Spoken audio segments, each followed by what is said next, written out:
8 weeks off in the summer. So when you plan stuff, it'd be great, like, that we don't plan those little vacations here or there. Now, if you do want to take off time or need to take off time, you do have sick. So sick leave, though, you can take it as a mental health day. We've heard from the county, you can take that. You just need to be very conscious and not earn it and then take it.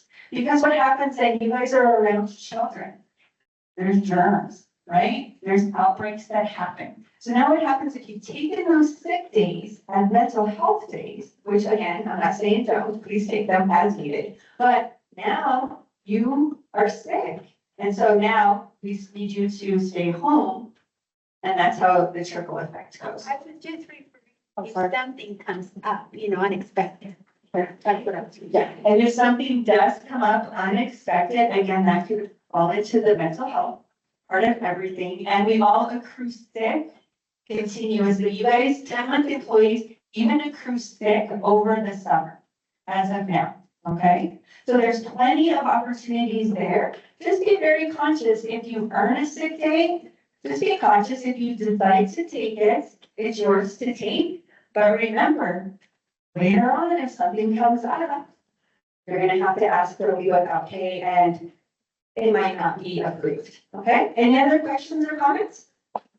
I would confirm that we still have the ability to take 2 days of our break pay before Christmas and 2 day or winter break, and 2 days of our break pay after. So the question is, can we still take the 2 days before the Christmas holiday and the 2 days after of our break pay? So Rebecca, to answer your question, that SOP is currently being reviewed by KDNC, so that it's at the division level, Department of Human Services KD level, and so they're going to be looking at that. So to be perfectly transparent, that potentially might change.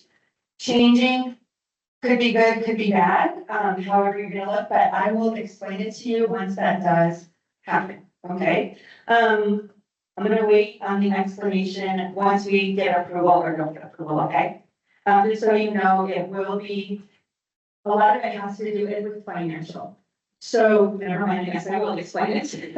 A lot of it is with the financial part of everything, so I just wanna be perfectly transparent. So as you know, I shared at the very beginning, we were very nervous about if we were gonna get the funding from Health and Human Services. So we did get the funding, they were here, but guess what? They never gave us a COLA for last year, a cost of living increase. So my budget was still the thing, but guess what? All of us, including me, got the 5% raise in January. Well, where am I coming up with that money? So with that, I've had to shift the budget. Right, there's been a lot of shifting. Now you say, well, why can't county just give us money? Well, county is also being affected by the amount of money because, with the executive orders, with the SNAP, with the Medicaid. Thus, we are put on a soft hiring freeze right now. Some of you might have seen those emails come across. So, like in the big scheme of things, you guys aren't gonna lose, so the new SOP is not gonna be losing your total amount of time. It's gonna be more of when can we use it? Okay, so again, we will, there'll be further discussion and direction, and if you don't hear, if it's not gonna change, I will let you know. If it is gonna change, I'll let you know as well, okay? So good question, Rebecca. Does anybody have anything to say or to add with what I just shared? I have a question about leave without pay. Okay. What is the criteria for approved leave without pay? So the criteria of approved leave without pay is, it is all small. So really, it will be, endowed by discretion, okay? And meaning that, let's go to the next slide, I think it's on the next slide. So per the SOPs, per the county, okay, it's only given on limited circumstances, situational. Okay, so if you've used all of your stuff and I need to think of something, you have an emergency that comes out and you are out of all of your sick time. But it's an emergency, right? So if you are going and you're gonna be out for 2 weeks, but you only have a week and a half, and your doctor says that you have to be out the other part of the week, okay? That's approved. If you have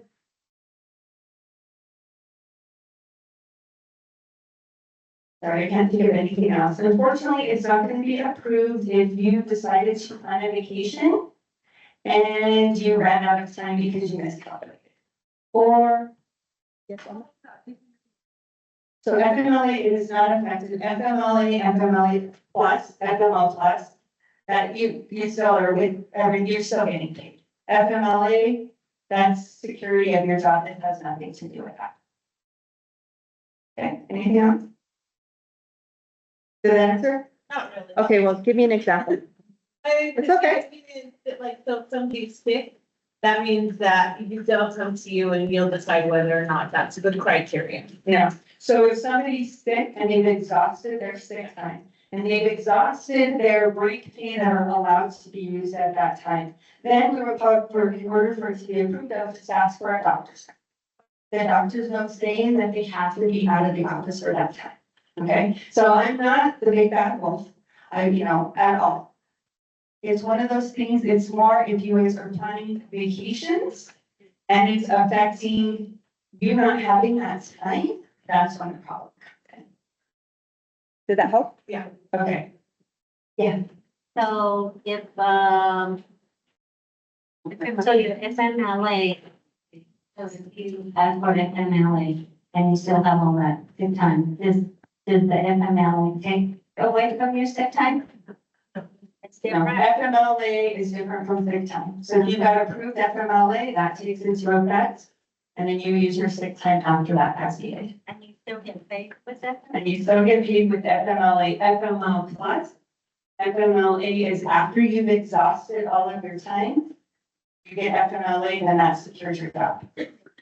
Okay? You're welcome. Anything else? There's nothing? I hope it's clear. Okay, and so the other big thing is make sure if you do have to request leave without pay, that it is approved before you don't show up. So if at 6:30 you realize that, oh my gosh, I don't have time, I'm sick, I'm gonna go to the doctor, I'm gonna get a doctor's note, which hopefully doesn't really happen. But please make sure that you get a hold of either me or your manager, your supervisor, no, it's just your manager, and get approval. Okay, or just at least make us aware. You can't not show up to work, all of a sudden you're not at work.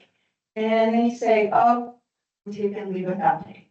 That doesn't work like that. That's gonna be automatically non-approved. Okay? Any questions with that? Okay, Next slide.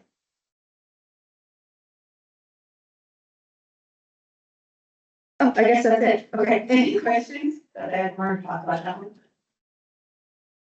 Yeah, just make sure that you do prior, if you have to.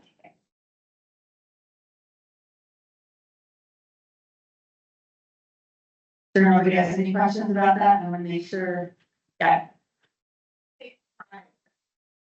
Let's just say it's 7:30, I still haven't heard anything from my manager or what do I do?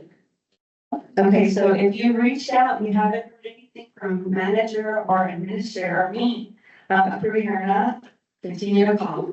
Okay, that needs to be approved or we need to hear before school starts.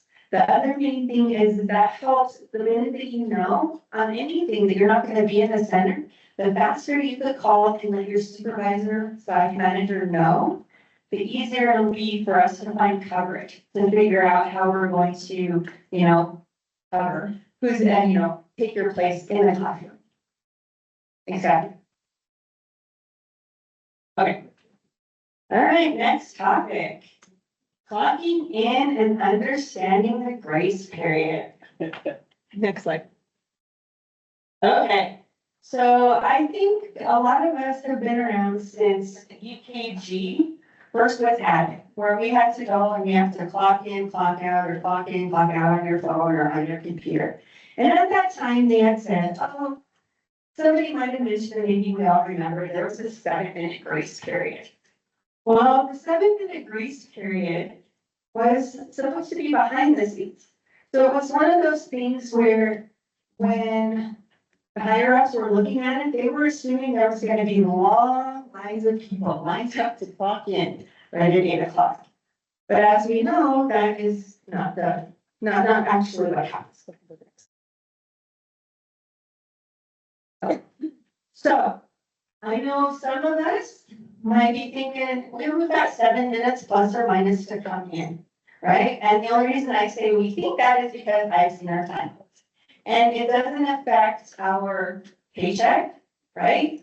But actually, if you clock in 1 to 7 minutes after your scheduled start time, you're considered late. And, you know, this is unacceptable. So we don't get to clock in at 8:01, 8:06, in 30 seconds, okay? We need to be clocking in at 8 o'clock. So I know this might come as a surprise to a lot of us, but it's actually what the county wanted. So really that 7 minute grace period was really for behind the scenes for the accounting, the accounting departments. So next slide. Oh, that's me. Okay, so any questions with that before we go on to the next? Is it okay if you clock in early then, like by the? So you can clock in early by a couple minutes, just not before the 7 minutes, because then you get overtime and you're never out for overtime. So I'm sorry, it sounds really sad. You could come in early, but you can't come in late. So if you show up, you could go ahead and clock in, but you need to be clocked in by 8 o'clock. Go to the next slide, please. Okay, so really it is 8 o'clock in the set. Okay, not 8 o'clock in your car, on your phone. Okay, yes, I made my 8 o'clock. Now I'm gonna stroll in. I'm gonna take off my coat. I'm gonna put it up. I'm gonna go to the bathroom, right? Of course that happens. But really what it is 8 o'clock is you need to be starting your work. Okay, you need to be physically in there getting stuff done. I know that you only get half an hour, 25 minutes before kids start showing up.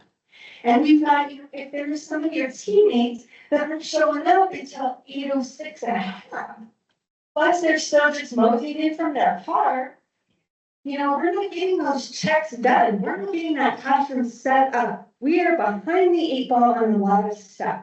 So if we can make a commitment that when we get in, we're actually in. So what I'm asking you guys to do is, you're gonna clock in on your phones. I am not saying you guys cannot clock in on your phones, you can't clock.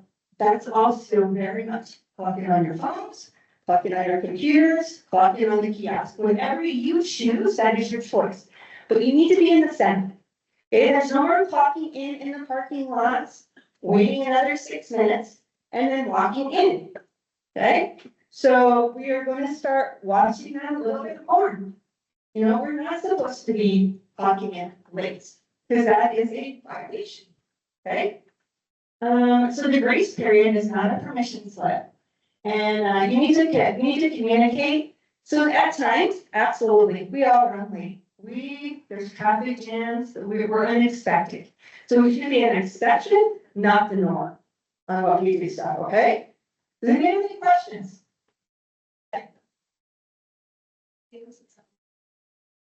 Early to get this one. I mean, early to be able to warm up.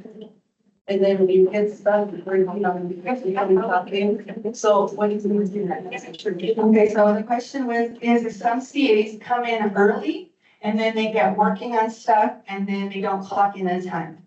Okay, so if you have to be in early before your start time, then go ahead and work with your supervisor and we might have to shift your hours a little bit. Okay, maybe your start time is going to be 7:45 and then you're gonna leave a little bit early so you don't go over your time. Okay, so I'm not asking for you guys to work without being clocked in, without being on the clock. Okay, so if this happens with anybody in any position, if you're not getting your job, work with your supervisor. It doesn't mean it's gonna be approved, but at least have that conversation. Any other questions? Okay, all right. Yep. Can I then change my schedule? So it's what, the question is, can you change your schedule? So as far as, the teaching staff goes, education, no. Okay, you guys are here for the children. If there is something like the CA position, like I said, it's not gonna be a norm. But if for a specific center, if it works better, work with your supervisor. Okay, any other questions? On Monday, we all are in the classroom at 8 o'clock. Oh my goodness, got questions back there for my managers, that's fascinating. Okay. I just wanted to say it. So this is more for reiteration. Yeah. Here again. All right, so if someone has comp time and they come in late, and they use the comp time to cover them coming in late.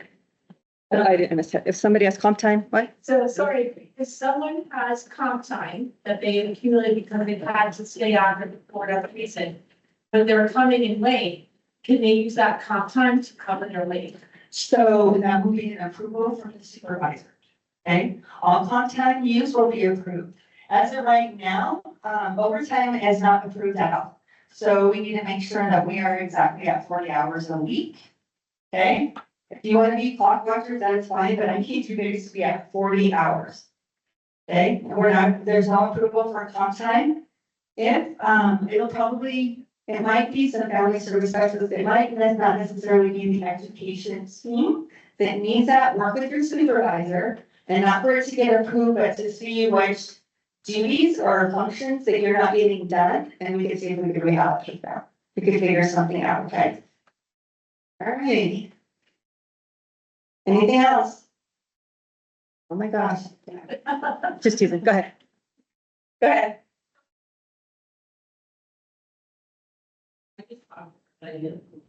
My goals will do it, and my need those goals. Okay, definitely. Sorry, good point. I did not say it. You can talk to your supervisor, but you do not change until you get that approval. And supervisors will probably end up having, or should talk to the manager, just to make sure everybody is on the same page. Good point, Abby.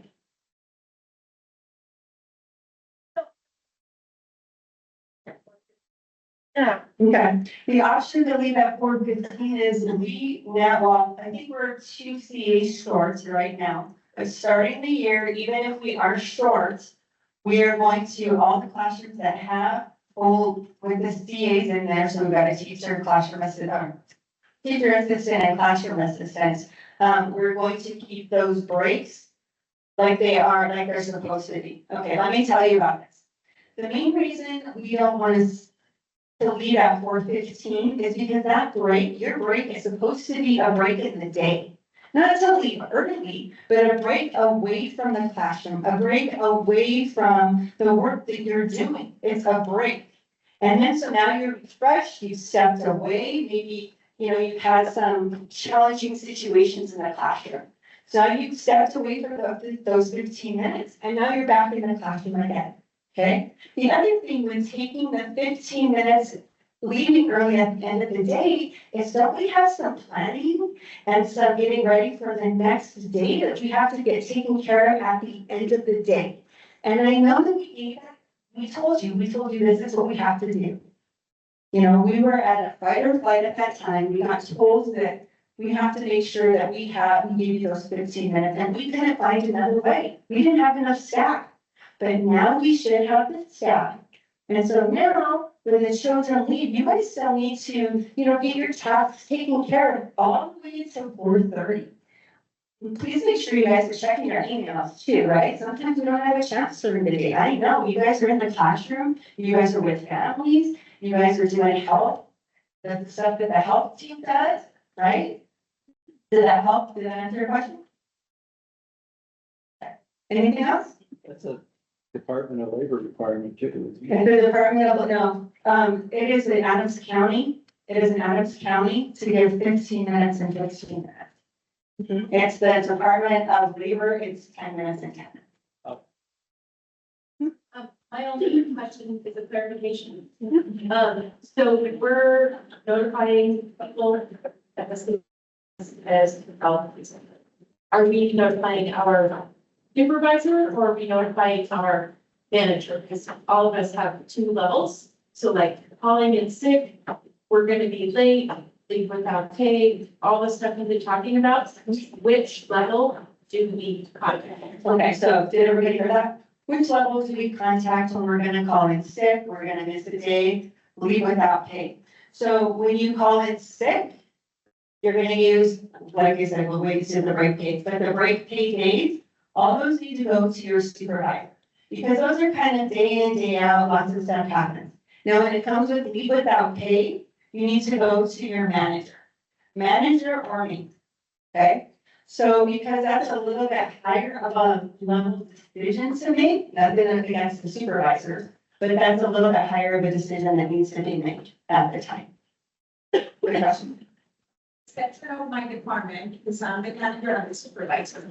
So my department can go with it. Okay, the exception of Monica is right. So if it's short staff at that day, you didn't have a break till towards the end. So you still have to stay in your 15-minute break? So the question is during the day, if there is a short staff, do you have to stay the 15 minutes and not get your break? The answer is no, you do get your break. Your supervisor, the supervisor at the center will let the teams know. I don't know if it's probably gonna be by, I don't know if it's by classroom or how, but the head supervisors will be that determinant on who is gonna leave early because they didn't get their breaks. But everybody is gonna get their 2 15-minute breaks during the day. Hopefully it's in the morning and the afternoon and then having a lunch break sometime in the middle of the day. Okay. Can we save up our 15-minute breaks and use them all on Friday? Yay. Could you repeat it? Can you repeat the question? Yeah, okay, the question was, is can we save up our 15-minute breaks all week long and use them on Friday? Yeah. Amy, that's funny. Being creative here. So the 15-minute breaks need to be taken during that day. Okay, so during the single day, you get 2 15-minute breaks and you get your half an hour lunch. Okay? Yeah. The 15 minutes that we have in the afternoon is gonna be, happening with the kids at breakfast, right? So the 15 minutes in the afternoon will be happening when the kids are present. If there is coverage, if there's somebody to go in and break. Yes. Okay, Leslie, something? all right. Okay, anything else? All right. All right. Woo. I got some top ones today. All right, next one. School closures. Or did you want to do attendance line? I just don't. No. But it is the next one. Okay. Already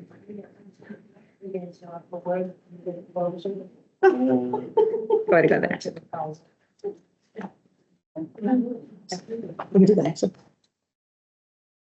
Changes. Conduct times, gonna have people lose. It's good changes. Okay. All right, so in the past, we have done, what have we done in the past with school closures? How do we determine if your center's gonna be closed? By districts. All the time, right? Well, going forward, we are going to do when the county closes. That's when we're gonna close, okay? Very different. I know, I've been here for 8 years. This is very different. Okay, so Adams County is gonna make the final decision on our school closures. If Adams County is closed, all of our centers are gonna be closed. If school districts are closed, but Adams County is open, we're gonna be open. There's no late starts or early releases unless Adams County declares it. Why? Why it's changed? That says because it messes us all up. No, really the change is because, you know, yes, we were worried about attendance, maybe they'll show up late, maybe they won't show up at all, you know, they have other siblings. But truth be told, you know, if we're able to go, those parents are probably gonna have to go into their work too. Those parents probably have other obligations. And so when we say, oh, the school district's closed, so we're closed, but I still have all of my staff in the classroom. Why wouldn't it be, why wouldn't we want our children there too? Okay, so that's really the biggest, reason for the decision. So the other thing is we do have, oh, I guess, Ron, I'm getting into this. okay, so new this year, we have an attendance line. Yep. Yay, so we're gonna have a line calling, the staff could call, excuse me, parents could call into the attendance line. And they could let us know if their child is going to be out and what. Okay, with this attendance line, there'll be a little bit more details, during your individual, like family services meeting, ed meeting. But the big gist of it is the attendance line, those phone calls that the parents are gonna call in, like if you're calling for Creekside, then those messages will be routed to somebody in FSCM at Creekside. So they'll go directly that way. So, yeah, there is an attendance line. The thing is that even during school closure, so if the district decides to close it full, okay, that's fine. And because maybe one of our parents is, you know, they want to keep all their kids at home. Well, our family service specialists will really encourage them to still bring their child, you know, over to our center because it's good for the child to be in the school. But if, you know, they can't, we understand, okay? And it's not gonna be like, oh, but there's gonna be those conversations that are had, and they'll still be able to call the attendance line and let us know if they're coming or they're not. Okay? Next slide, next slide. Oh, yeah, and so the approach is we'll continue to, I already said it, to encourage, on-time drop-off, pickup, flexibility, and, we try to keep our program accessible and stable.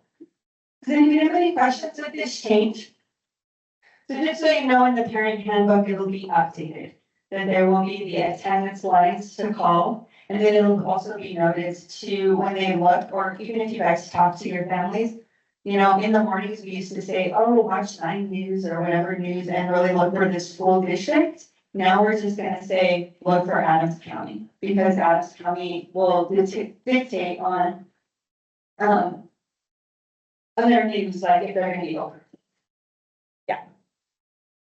Sometimes, what if our kiddos, the parents pick them up early, Okay, if they have to get the other sibling or whatever? So the question is if they pick up early, so on the days that the districts are gonna close and, they do wanna pick up that early. We're gonna be a little bit more lenient, but that's also gonna be a discussion that the family service specialists are gonna have with that family to encourage them to not pick up early because it's disruptive to the classroom. So the encouragement will be there, but we'll be a little bit more understanding if the district is actually closed.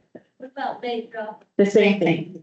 So it's the same thing, and like I said, we're just gonna give that little bit of leniency. And I'm really hoping that our family service specialists will be able to have those conversations and let them know how important it is, but understanding that, you know, they don't might want to not want to make that extra trip.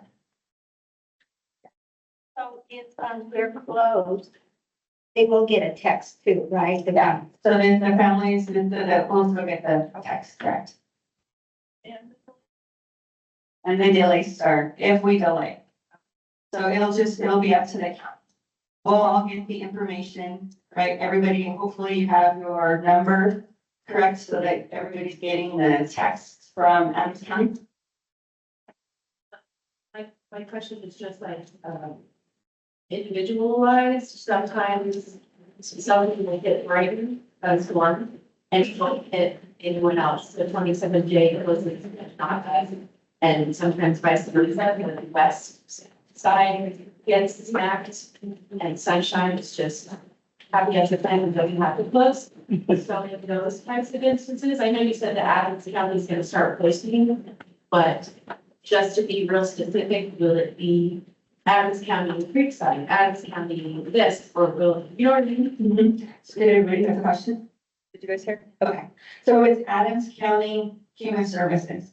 So in Adams County Human Services makes the decision. Now, if there is a horrible, what's that thing called, something that happens, that everything started to be closed. Adams County, the people that make those decisions are usually aware, because especially the government centers on this side. So a lot of times when they're making decisions, whether everything is closed, it's the area of Adams County they're thinking, because they're thinking of the constituents. Now, if there is a situation where our staff, we get numerous phone calls saying, we're staff, we can't come in, Adams County, we'll go ahead and we'll take that to the next step and we'll let our families know that it's unsafe. But if Brighton is closed, but we are all supposed to be at work and we're all at work and we're opening up our doors for those families that would like to drop off their children for school. Does that help? I'm just thinking of specific situations that have happened in the past. Okay, Just, like there's been instances where everyone closes except one school district for whatever reason. That's kind of what I'm thinking, is those instances where I don't know, maybe we didn't close, but I know that it's happened. And so then you've got employees are still going, but the districts are, is that is maybe for the employees are still working because Adams County is still working, but the school districts themselves close and all but one. So then you have 5 classrooms where all of the siblings aren't going to school, and then you have the 6th location, the 6th Head Start location, where that school district didn't close for whatever reason. So then that, I think it happened last year. I'm remembering right. That Head Start had to go have classes because that school district remained open when all the rest of them are closed. And it happens very rarely. Everyone doesn't just follow suit, but it has happened. And that's when we get super confusion on the parents' side of, well, I saw this, no, I saw that, no, I saw this. And I'm hoping the attendance sign will really be helpful this year. I'm hoping the attendance sign is very successful at us as well, because it is our first year. But that is another big reason why we're doing it the county. So when the county goes off, either we're all showing up to work or we're all staying at home. The difference is the center will be opened. So I know in certain circumstances, which I've seen, or actually not physically saw, I heard about, where maybe only 6 kiddos show up for the whole center. Okay, then if that's the situation, then I'll leave that up to the ed supervisors to make the decision. Maybe they all just are all together in one classroom. Maybe they're separate. I will go ahead and leave that up to the supervisor and the teachers that are in those specific centers. Because either way, right, if the district closes, but if the county doesn't, you guys still have to show up to the centers, right? I mean, that's how it's always been. Does that help a little bit, Shannon? I know, I'm trying not to confuse you, but. I did. I think the question that, it's heard is, so the county closes, or we're the county, and the school district closes, so that means everyone's home, everyone's started, and helping stuff. Well, that was easy. But then we have Adams County that stays open, but the school district that's in the county closes, because that does happen, often. Yeah. And that's where if a parent sees, that Adams County Women's Services isn't up there, that they see 27J is closed, 12 is closed. All of our parents that are returning parents are not going to bring their kids because No, they're not. So So this is gonna be a year that we're gonna go ahead and we're gonna start reminding parents, okay? These are the conversations that are gonna happen. We all see the news. We wanna prepare ourselves. We know when you have to leave early because there's gonna be a bigger snowstorm and we wanna make sure we're ready in the classroom at 8 o'clock, right? So, in that sense, if you start seeing that, have those conversations with your families, whether it's the education staff or if it's the family service staff, when you see them, just remind them, just say, hey, make sure that you're looking. Your district might say this, but really, we are here for you, so please bring your children in if we are open. Okay? The one last thing that I'll just add to this is, it's about communication, right? You can see here, like, we're like, whoa, it blew my mind. County closed, just the closed, it's not, doesn't follow the suit, it's not the yet, right? So this is reiteration. So the first is out to you guys, understand that if you're in work, why not have children in the middle, you have to work anyway, we may benefit some against this, right? There's a good reason for this children activity. It goes along with the layers of communication that I'm envisioning will happen with words and students, right? As well as the teachers, but one of the things that you currently have up, it will be, provided to everybody, it was brand new this year. It states everything very clearly, there's a lovely table of contents, it is super clear on this. The other thing I envisioned is that the SSCNs and the teachers throughout the visits, when we're having open house again, we reiterate this as part of the communication process. And then as we get into inclement weather, right, Colorado, we all know that could be like probably end of September, beginning of October, you want to get this information out again. I envision that as another letter that goes out to families. So it's this constant preparation, remember, because it's just like a fire drill. If all of a sudden we had a fire drill and didn't, or a real fire and didn't do drills, what would happen? It would be chaos. So this is to not make it chaos. This is how I envision this movie. Thank you, Ashley. Did anybody have anything else? Yes, please. Parents that have to have the kids at school because they work and we'll get them there. And on the other end, we have parents say, I won't drive in snow. And not going to drive in the snow, no matter what, they're going to send them kids. Right. And I was on to sort them. I'm not going to push them because I'm not going to put them in a dangerous situation. If they don't feel comfortable driving in the snow, I don't know. Absolutely. Did everybody hear that? Okay, so you're absolutely right. We don't want to make our parents feel uncomfortable. Like I said, we will work with them. All your job is to tell them that we're open. If they're uncomfortable and fortunate for them, it's their choice. Unfortunately for us, it's our attendance. But that's okay. Safety is way more important than our attendance. Okay? Safety, safety, safety. So that is a good point. You don't want to push somebody that they say they're uncomfortable driving. But you know what? With this change, they wouldn't have been coming in anyway, right? We would have been closed. So, good time. Anybody else? Oh, yeah, yeah. If we working far away from the center and then 2 years, we can work with different centers. No. No. We need to work with them. Yeah, you need to go to your center if we're open. So you still need to report to your center. Yeah. Okay. Anything else?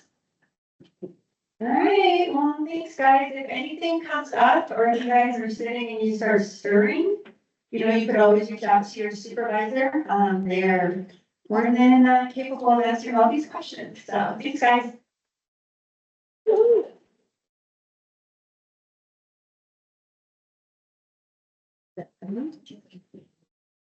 All right, Ms. Lisa. Jeff, can you run this one? Oh, sure. Hello. I'm here because I know that my phone's in shaking here. So we're gonna talk about CACFP. I was gonna say, what is CACFP? It's Child and Adult Care Food Program. And actually it is also called now CFP. If you guys know, if you guys hear that, it is the Colorado Food Program. So,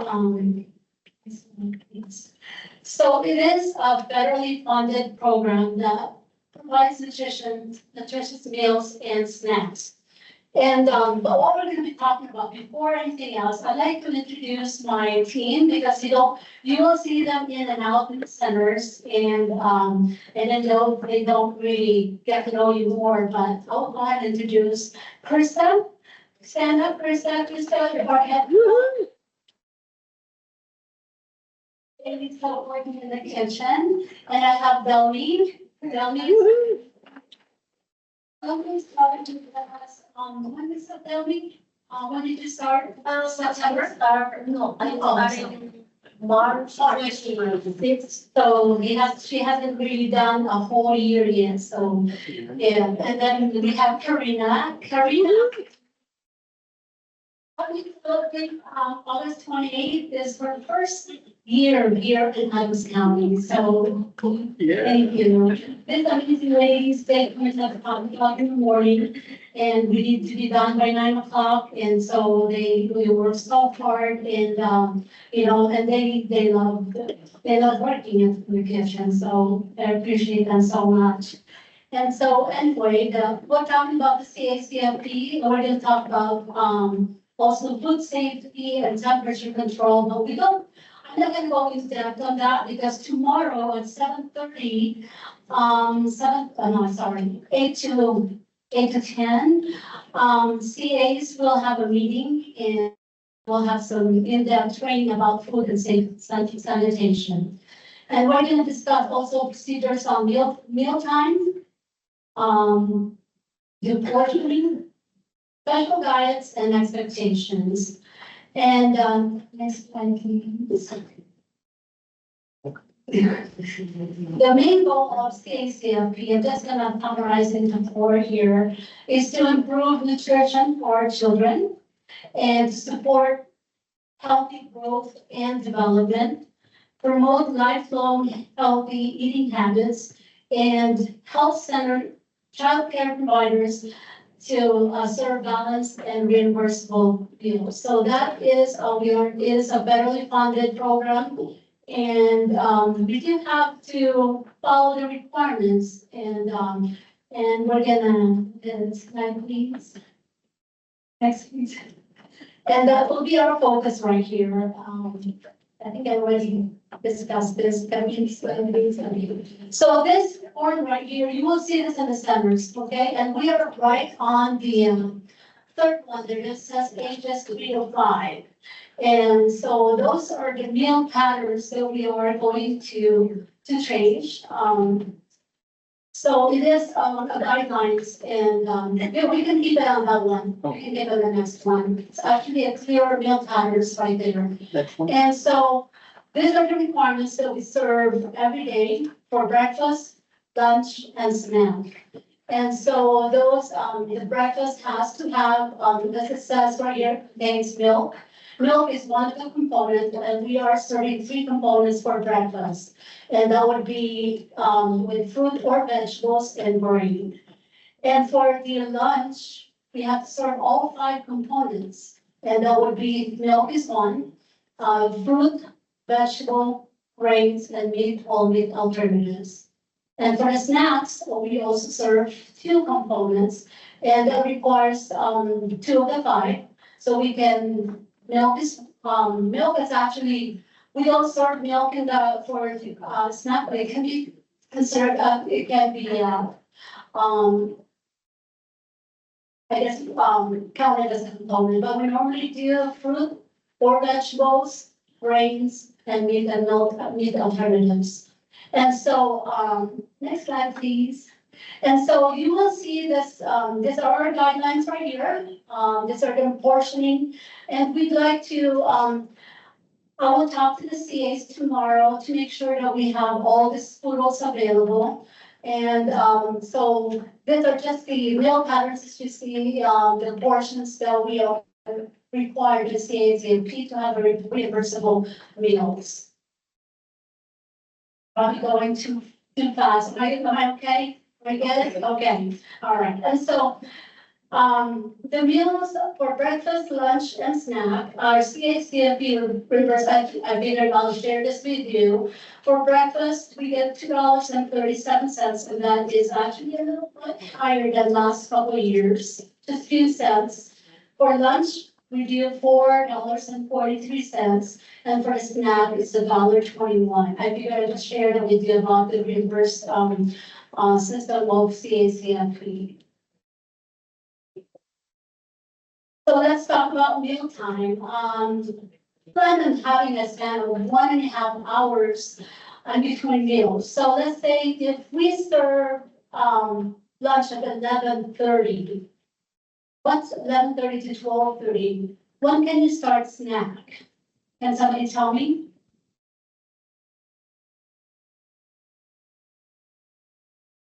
1 o'clock, yeah, that's all, an hour and a half, at least an hour and a half in between meals. And so, for breakfast, again, this is the guideline for the ACLP. Breakfast is at 6 to 9:30, lunch 11 a.m. to 1:30, and then there's snacks for 30 minutes, or 20 minutes. Oh, but I guess 20 minutes to 30 minutes. So when you normally do, right, with meals, it's about 20 to 30 minutes. And so, this is one thing that I'd like to talk more about, is about family meals. This family dining style is really important, and I encourage everybody, please, let's make sure that we follow this procedure. If you notice that, when Leslie and I go to do a monitoring visits, and with Lisa last year, this is something that I would like to ask everybody to make sure that we let our kids serve themselves. This is really important that, it's actually encouraging most of the kids or teaching kids to have them motor skills, help them, it's also verbal skills. They will ask, can you please pass me the spaghetti or something? So that's teaching the kids also to really, be verbalize what they want, and also, to make sure that they encourage them also to make some food choices. We do not want to reinforce them to eat, but maybe we can say, hey, look what I have on my plate. I have something to eat, like trees, broccoli. Ron, I know you don't like to hear broccoli, but Ron was like, I don't know about broccoli, Emily, but this is something that we really would like to see. Leslie and I will be monitoring more really closely about the family meal style dry dining. Do you guys have any questions about that? Any challenges about meal dining, family meals style? Are we good? To make sure, okay. So when I just went to an online training with the CACFB, and also I went to Dallas for a whole day training. Believe it or not, it's a whole day training just about families meal dining. So that's why I want to make sure that I really talk about that more. And let's talk about special diets and food allergies. This is also very important, and it's really nice working with a health specialist that we're going to discuss about, how many kids we have that can have special milk, and what are the allergies and stuff. So anyway, each center you will have this spread folder that's available in the kitchen, and that's the listing right there of all the allergies and stuff. I just want to make sure that we're good at that, and it is a good communication piece for everybody. And let's say Dominic is replacing or in a different center, so at least everybody knows how many kids that are special diets and that. So it's a good piece. It's a good piece that people can look at before serving on any meal. So this is a good tool right there about the red folder. Do you guys want to add anything about the red folder? Do we have any challenges in that as far as locating it and reading the food allergies and special diets folder? Are we good? Okay. Next slide, please. So on this one right here, I'm gonna have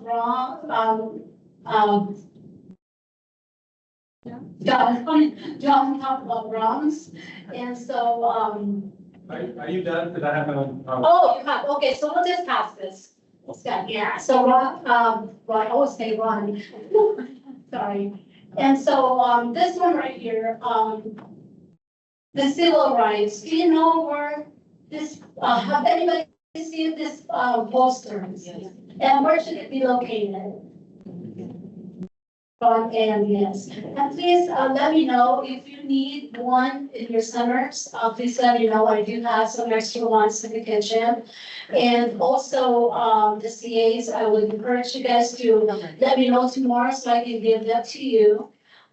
Because that's really important to have this, and that's equal rights for all applicants and beneficiaries. They have to make sure that they see that.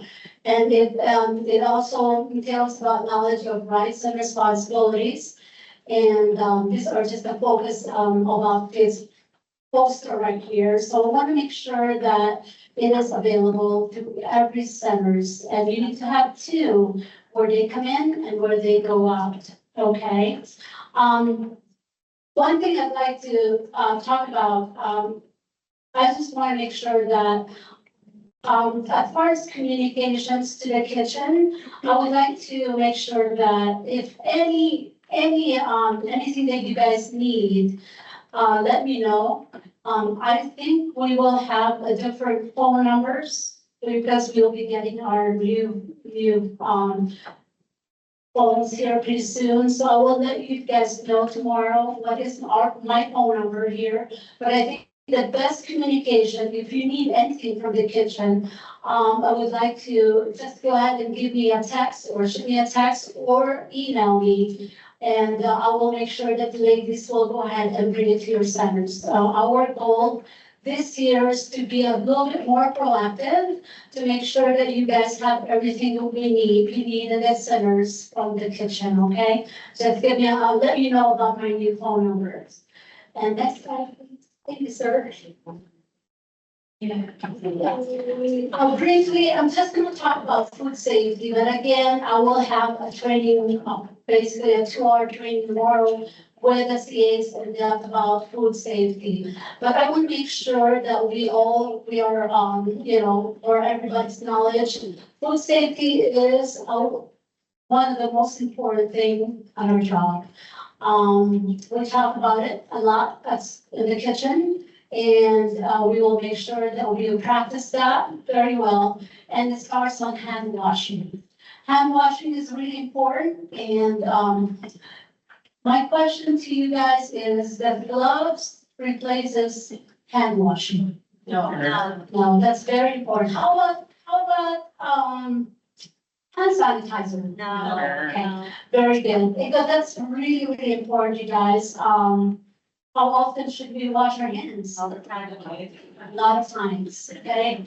That's especially on our part being in the kitchen, every time we change our task, we have to change the wash our hands and,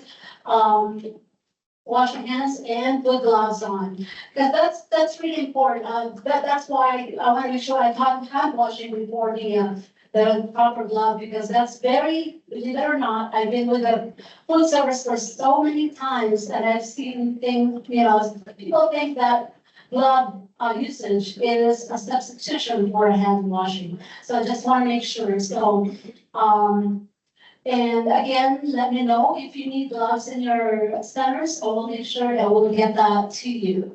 Okay? And now just briefly, temperature control. And I would like to also encourage everybody that, especially the CAs, when you guys come in at 8 o'clock, please make sure that your the temperature on your coolers are kept up. It's in the right temperature. And please turn the warmers on, because one thing that we'd like to make sure that when our staff bring you guys to food, it will certainly maintain the temperature between 130 above 135. So the only way we can do that is when it leaves the center, we want to make sure it's 165 or above. And when it gets to the center, we want to make sure we maintain it above 135, which means we want to make sure that our warmer is actually turned on at least an hour or 2 hours ahead. Okay, and so just to briefly tell you guys, cold temperature, it has to be below 41. And hot food needs to be above 135. Do you guys have any questions about that? We get it? Okay, thank you. And now that's proper holding. Again, this is explains what step do we need. One thing that I would also, I wanna, first of all, last year, there's one center I'm very, very proud of because I have a whole stack of completed temp logs from this center, never fails, not even one day missing. And if there's one number missing, there's an explanation why they did not temp. I would like to congratulate Little Star.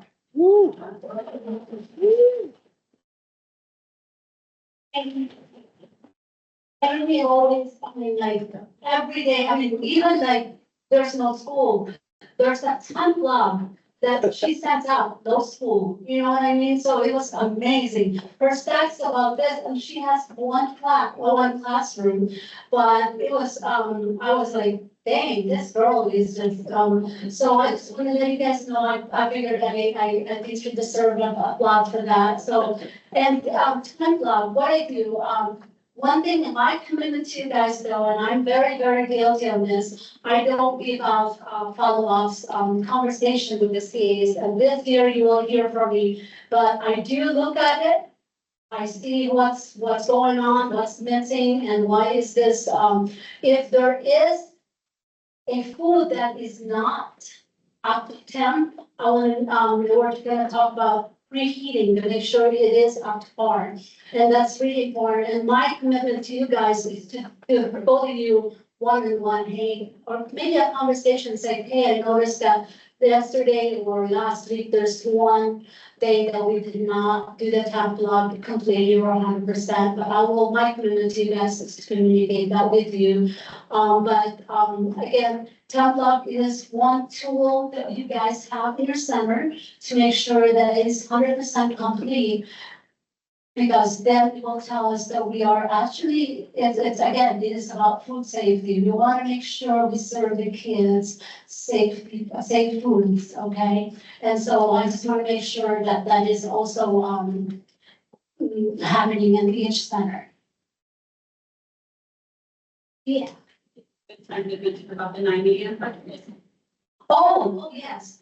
That's good, yeah. So this year, the change, breakfast starts at 9. So is that the only, that you have? We do try to, have all of our classes, that means all of our centers. From A through C, A through D, will be starting their breakfast at 9 a.m. That will allow enough time for the classroom mates to complete the health and safety checks, any checks that they may have to do. And we'll also kind of support that, just some time in the morning, specifically to also do doors, things like that. So 9 a.m. breakfast will happen for all the classrooms. This will support with that temp. That we need to keep that food warm, because what we are noticing in some of our patterns of our CACFP audits is that the food is being placed on the cart too soon and they're getting cold. So it was best that we allow that time for the CAs to do what they have to do, but also prep the breakfast without leaving it out to the people. Okay, so Jasmine, that's just one thing that was changed from the audits we got last year. Yeah, thank you. You guys have any questions on that? I think it will be good because I did notice that, we put the food out and then we bring the kids and then the food is getting cold and then that will, again, it's a temperature control, okay? Do you guys have any questions for me?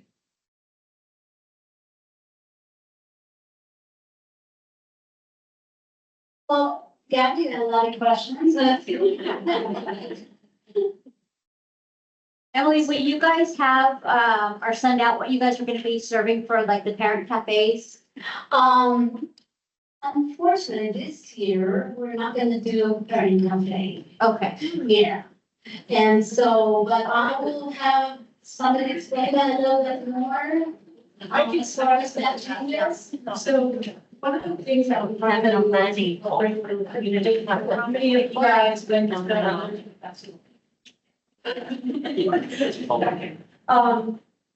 what you saw at the Literacy Festival, when parents have the parent table, how cool is that parent table?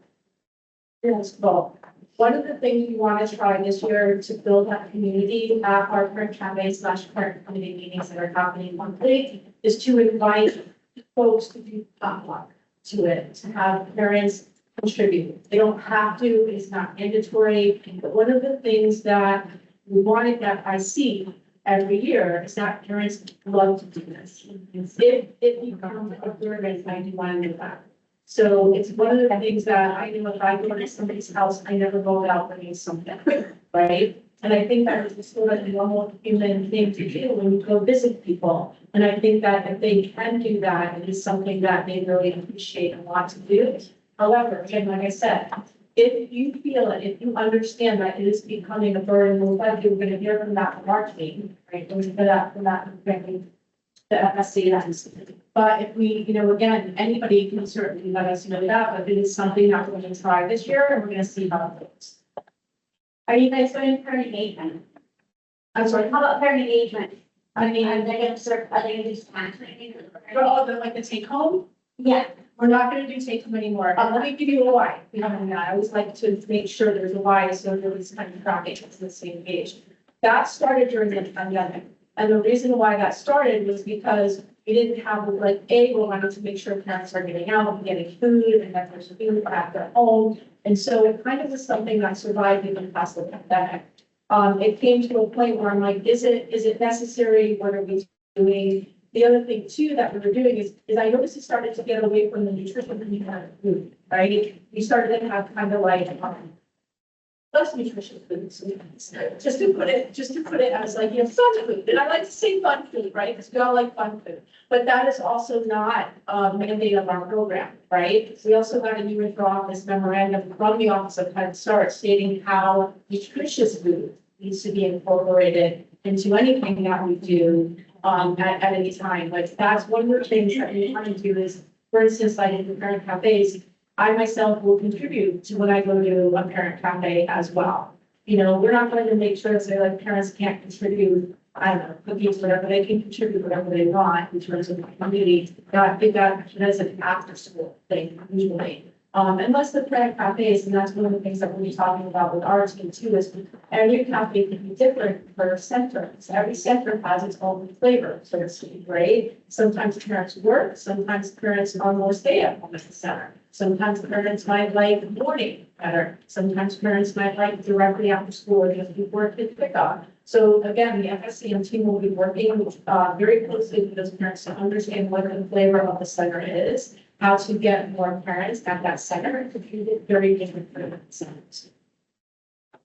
Any other questions on that? I have a question. What about food allergy? Because I thought we're not supposed to allow any food to come into the center if it's going to be potluck for our family. Remember that the parents will be there. It's the parent before the meetings. It's not for the kids. Right? So it's parent managed, parent oversaw. It's not for the kiddos. If they want to, the parent then takes the food that they know their kid can eat from the potluck and provides that to their kids. Remember, it's on the parent. It's going to be parent monitored at that point. Okay. It's a little different with this, please. So thank you for bringing it up. That's very good. Thank you. Yeah. No, one thing also that my team and I are gonna do is we do send the menu, but once in a while, maybe every month, we'll do like a chef choice. So we'll make something like a little fun things for the kids. So one time we did the kids meal, yes, the happy meal. So something that we're gonna try to do, me and my team are gonna collaborate on that with you once a month we'll do a shop choice for something that's a little special for the kids. My question was, so when the parents are gonna bring potluck, so because usually we take the kids on the classroom, so they're gonna share the food the parents bring, right? So, yeah, so what would happen is the parent of that child would be responsible for bringing that child their food. If it is an after-school thing, and then the kids are in childcare. What may happen, and I don't know this, it's really gonna be dependent upon when the FTCs work out, families and what is best for them in the centers. It could be when the kids are in school. The meeting could happen while the kids are in school. So that would mean that childcare wouldn't be needed because of.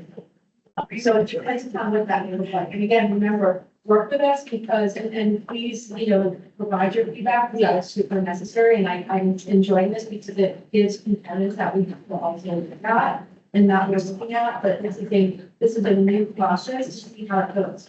Now, because it's a new process to see how it goes, if it falls flat on its face, we will pivot to make sure that we do it. Yeah, so again, it's a new process. We're trying, it is really more driven by families, community, et cetera, at the center. What that was, you heard a little bit about family engagement that John and Moritz had talked about. It really goes along with parent engagement and how to really engage families and be part of the community. Because also one of the things when we did our attendance plan, and we'll roll that out to you guys as like different things and how that's going to work. But one of the things that we realized where it happens too is when parents volunteer, when parents are more engaged, when parents have more of a commitment to centers, attendance also goes up. So this is all in the spirit of creating education and participation from the parents.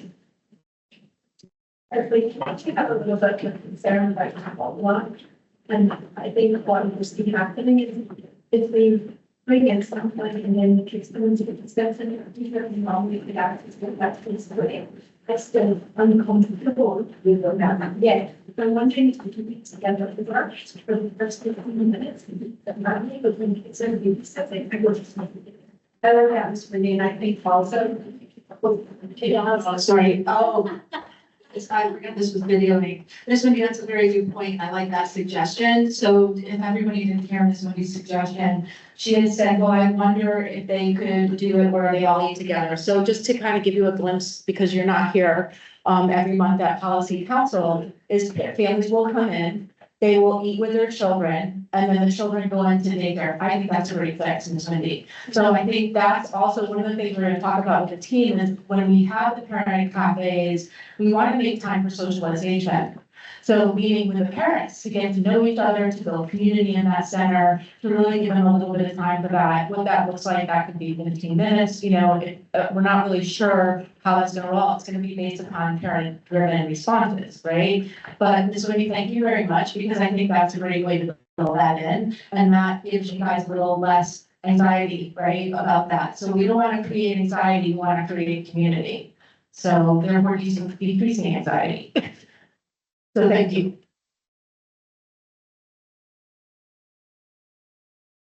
More questions? Any more questions? Good. All right, thanks, guys. I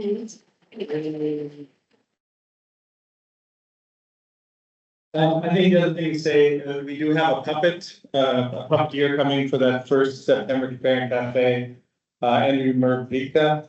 I've been talking with him and he's really, really good. So we're gonna have that again to encourage parents to come to that first Parent Cafe. It'd be really nice. We'll share more about that and we'll share the flyers to you, as we get closer to that. He still has to send me some pictures and, some more data about what he does, but that's gonna be really fun again. In the past, we've used the Strings and Things guys. You remember him? Yeah. This time we have somebody free. There's a lot of cost cutting measures we're doing, like you're saying, like we're not providing food in Parent Cafe. Although he was a little expensive, so we're using, it's an Adams County employee that does really well. You may have seen him when we were out at the wherever that place was, that full day of training that we had. Did anybody see the competitor out there? Anyway, he'll be great. Okay, I'm just gonna cover the ROMS process. Only one little thing has changed, so basically it'll be the same, but we'll go through it and make sure we're all on the same page. Next slide, please, sir. Okay, the ROMS are reviewed weekly for accuracy and completion by our DMS. Meals eaten and served must be recorded by teaching staff on the ROMS sheet at the time that the meal is served. Everyone's comfortable with that, right? You don't do it beforehand because maybe a kid will get sick and is not there. You don't do it after because if somebody comes in, like if CSCP came in and they were like, hey, wait a minute, You haven't recorded it. So once the meal has started, you can do it during that time, not before, not after. I've observed a few times that people are doing really great with that. You might see me coming in doing a, surprise audit to make sure. So, you'll see my happy face coming in, making sure that's done. And I'm sure you're all gonna, pass that with flying colors. So at the end of each meal, of course, you have to sum up the bottom of the ROMS sheet. So you guys have to do a little math. That's good. We'll show you that in a second. Okay. Oh, I put it in, okay. So the procedure, teacher enters the data into COPA, who's there, and initials the ROMS. The assistant teacher checks the ROMS, classmate check the ROMS. That's daily. When do you do that? That's kind of a question, right? We've had that in place for a while, but think about that. If you're a teacher, you've done that. The assistant teacher, think about when you check those ROMs. And the classmate also when you check the ROMs, so that should be happening daily. We've gotten much better at being accurate on these things, so that's really good. So whatever's in place, we just need to keep reiterating that so that the ROMs are accurate once they get to banking. For weekly, the teacher or the acting teacher scans the weekly ROMs to the DMS and the EdSoup. So as you scan them and you send them along, send them to Becky and the education supervisor to copy them. And the hard copies is the new part. The hard copies will be put in a banker's box at the center. What we found is that in licensing, maybe we interpreted it differently, but it's pretty clear that the ROMs have to be in the center for a year. Yeah, so the hard copies need to be there. We've been sending them, right? So no more, quick that sending, keep them there. And Becky's prepared some banker's boxes, which will be in the education supervisor's office or nearby. You'll be able to locate them very soon. We wouldn't be doing that until the kiddos are there, obviously, and we'll point out where those are. But those white banker's boxes, they're about this big. They'll be clearly labeled and they'll be separated by month. Is that right, Becky? Separated by month, so that not by class, you just put them in there and we'll need to keep them during the year until next year. So that licensing regulation, which we were unsure about, we're clear about that now. So that's the one change. Is that clear? That we don't send, no longer send the hard copies? Yeah. Oh, sorry. Do not send the hard copies to Becky anymore. That means it's just the scan and just those that you sent. Yeah. So every classroom will put those ROMs inside that one box? Yes, even in the same folder, like, let's say if it's for August, if they're mixed, that's okay. We'll have like, for Brighton, and say everyone will put it in the August folder, put it in. Okay. Yep. So that's where we need to keep those hard copies. That's clear, right? No problems there. So one extra step you don't have to do, but you have to do a different step, and that is go to that anchor's box and put it in there for each month. Okay? Okay, so once it reaches Becky with our DMS, she checks and finds discrepancies, and informs staff to fix the errors, and she appreciates your help. We've done, quite well with that. However, when there's even like, 10% of the classrooms that are wrong, it's a lot of work for Becky to read out to, hey, this is wrong. So really, if you think about it, when you think of, Becky's job at scale, that's, 16 classrooms times 4 or 5 ROMs per week, that's 80 ROMs to check weekly. And if half of them are wrong, it's just an immediate, it's a huge amount of work. So your attention to detail, and I feel that because I was a preschool teacher for a long time too, the happy-go-lucky part of engaging with kiddos and then attending to detail is kind of a shift in gears. And just remember to get into that gear where you're really, really attending to exactly what's going on with the ROMs so that they're accurate. John? Yeah. So if we fix the error, because we do it on the computer, right? Do we have to go back to find that ROM, that paper, and fix it there too? Or not? It depends. Sometimes the error is in COPA. Yeah. Sometimes the error is on the ROM sheet. Yeah. And sometimes we don't know, okay, which one's right? You said that the kiddo on the sheet you circled lunch, but in there you said that they were gone, which one's right? So sometimes you might have to change one or the other, and so that's the error you have. And that's why we wait till the kiddo's there eating. Once they sit down and they're offered food, then you can circle it. If they eat like, oh, my tummy hurts, and they go home without touching the food, if they sat down and were offered food, you can circle it. Yeah, okay. So that's why we do that during that time, but Yeah, it's a lot of work for her, and we really appreciate it. You can see that $8 per kiddo per day adds up. That's our income for us. So that's one place where you can make sure that we have that income flow into our program in these very lean years, you know. So again, really appreciate your attention to detail, and I know how difficult that is when there's high energy kids and it's shifting into that. And if some things go wrong, where we see a classroom having trouble with that, you know, Becky or I can come kind of work those things out to make sure we're clear on it. Shalom.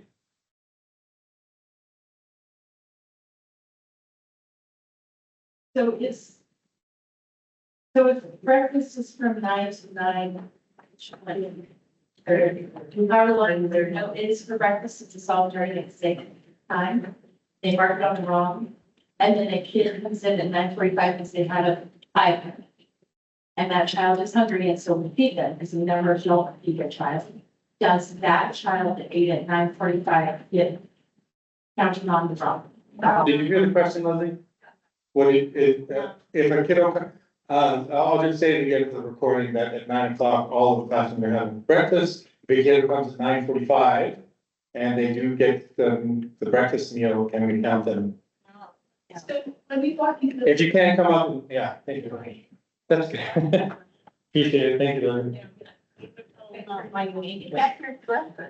So I just want to walk you through the procedure so like it says, right? So, classrooms, you guys will have your kiddos eat at 9, right? Cards are made, kids sit down, kids eat breakfast. Breakfast is wrapped up, right, by 9:30. So that means cards get cleaned up, food is gone, it's all thrown away, because we know it's all supposed to be thrown away. Okay?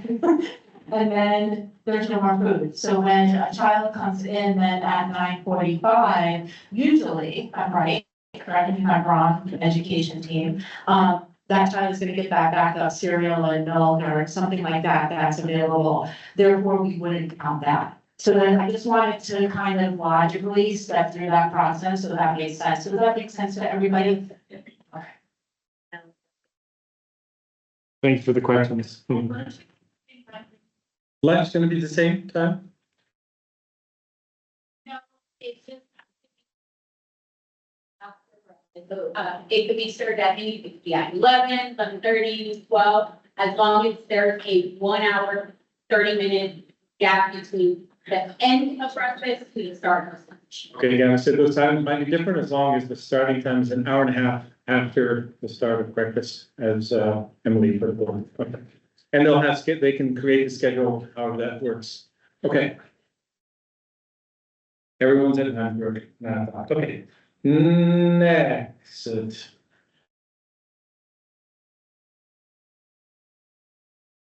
Okay, this is similar from last year. This has actually worked better than having the color markers, right?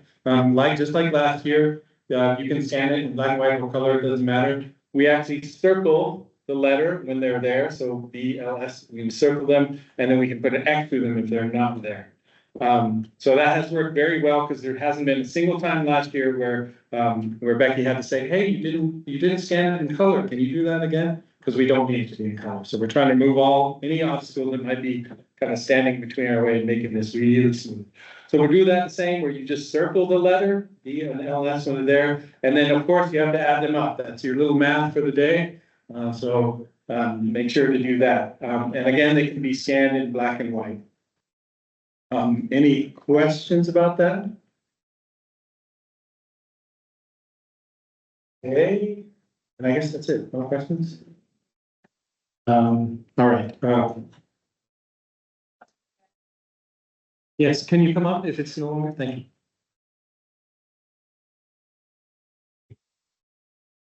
Oh, you're right. Yeah. Also, just as a reminder to our teachers or TAs, whoever is entering that, ROMS information, to please complete that at the end of the day, before you head out, because at that time, I know our MSCMs are also entering attendance, and they put the reason why the child was out. So please, please, please, to teachers, TAs, whoever is responsible to enter those, to please put them in at the end of the day of every day. Okay, we should not be waiting till Friday to enter those or the end of Thursday. Those should actually be entered at the end of the day.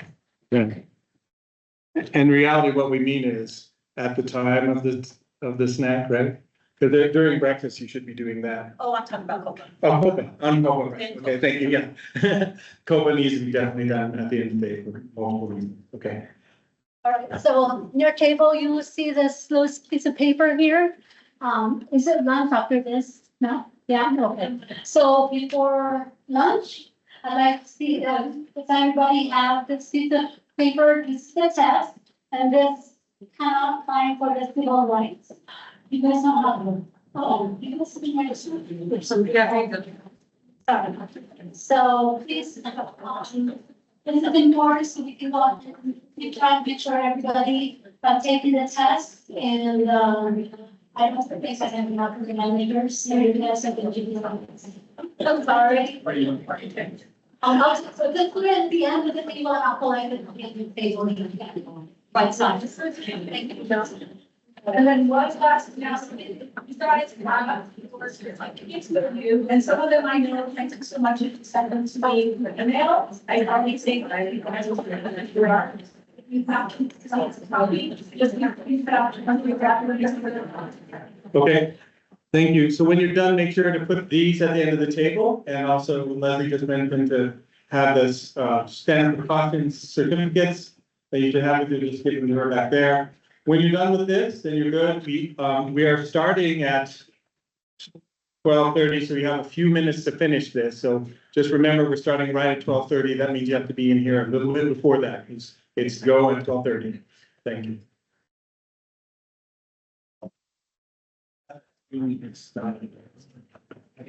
I have no idea. A